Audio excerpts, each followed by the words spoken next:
Hi, this is Miss Cindy from the Alexandria Museum of Art. Welcome to AMoA's Family Friday. We have an exhibition up right now called She Persisted, and it's all about how Louisiana women persisted and persevered and really struggled to create an art career for themselves. And that has me thinking about doing hard things and about how sometimes you have to persist, and which means work really hard and struggle a little bit to create something or to do lots of things in life. So the title of the video is Girl Power, but this video is really for anyone who's ever been told they can't do something or they shouldn't do something, or even if you've ever felt like that yourself, like something's really hard and you can't do it. I'm here to tell you, you can. It just might involve a little troubleshooting.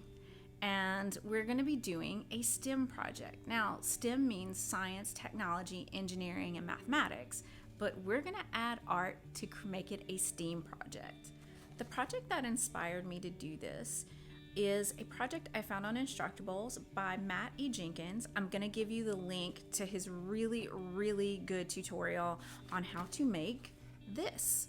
This is a circuit board or a breadboard that has an LED on it, a little light that you can turn on. You can see it's flickering, but you can turn it on and off, and that's what we're going to use to create our illuminated painting. Now I have 3 lights on here. That's going to be, and we're going to lay a painting over it. This required lots of troubleshooting. You can see I've got black tape here. I'll talk in the tutorial about what that's about, but honestly, it didn't work for me the first time either. So don't feel bad if you kind of have to troubleshoot. At the end of Matt's tutorial, he has a lot of really good troubleshooting tips to help you figure out what's gone wrong. That's the thing about art and STEM projects. A lot of times there's troubleshooting to do. Your project's not always going to come out perfectly the first time you try it. It's a really important thing to learn, because if you give up, just think of all the great things you'll never create. So you have to keep trying, and you have to keep troubleshooting in art and technology. Let's talk about supplies. I use the cardboard back of a drawing pad. You need a nail to stick holes in the cardboard. You need some paper clips, and you're gonna need some brad fasteners. Now, I get the ones with the longer ends instead of the short ones, and it'll make things easier. You're gonna need some LEDs. I got these on Amazon, and they're fairly inexpensive. They're just little lights. You wanna make sure that they have the 2 prongs at the end of them. That's the kind of LED you need. For this project, it's optional, but you can get a light-dependent resistor. Also gonna need some electrical tape and maybe masking tape too. And then you're gonna need a coin battery like this one. Now I'm providing a link for Matt's tutorial, so you can head over there and do that. And now you see I've actually created the circuit, and you can tell I'm having some trouble keeping the light on. So I had to do some troubleshooting and figure out exactly what was up with that. It was really helpful to look at Matt's troubleshooting tips, because I was able to figure out that my connections weren't tight enough. So then I had to tape some of those down. This just made the connection more secure so that the circuit would actually complete and turn on the light. Another problem that I had that you may want to think about is that my brads, the ones I had at first, weren't long enough. And it was causing some trouble with holding the battery in specifically. So you may want to look at your brads and make sure that the ends of the brad, or the fastener part, is actually a little bit longer. It will help hold the battery in place a little bit better.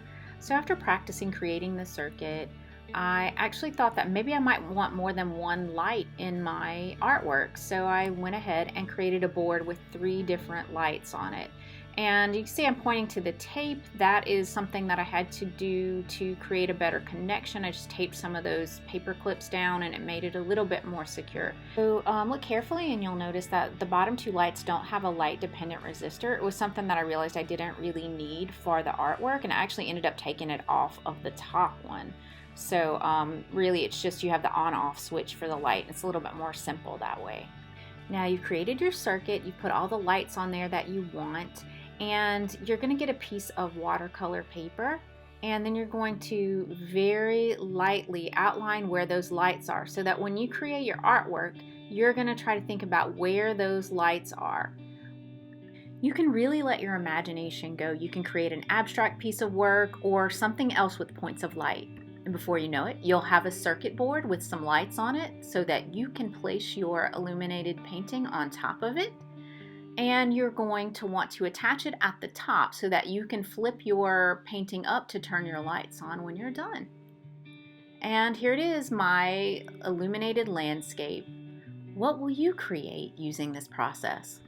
Thanks for joining us for another AMoA Family Friday. If you'd like to learn to create the starry sky painting that I created, I'm going to provide a tutorial for that soon on our vault. Now, the AMoA vault is a member portal for those who decide to support the museum by becoming a member.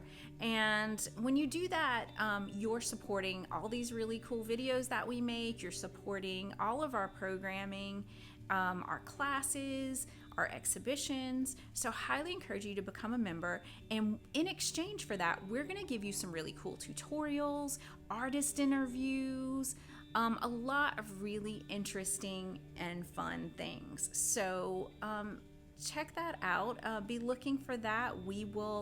I'll be providing links about how you can access the member portal sometime this summer. So stay tuned for that.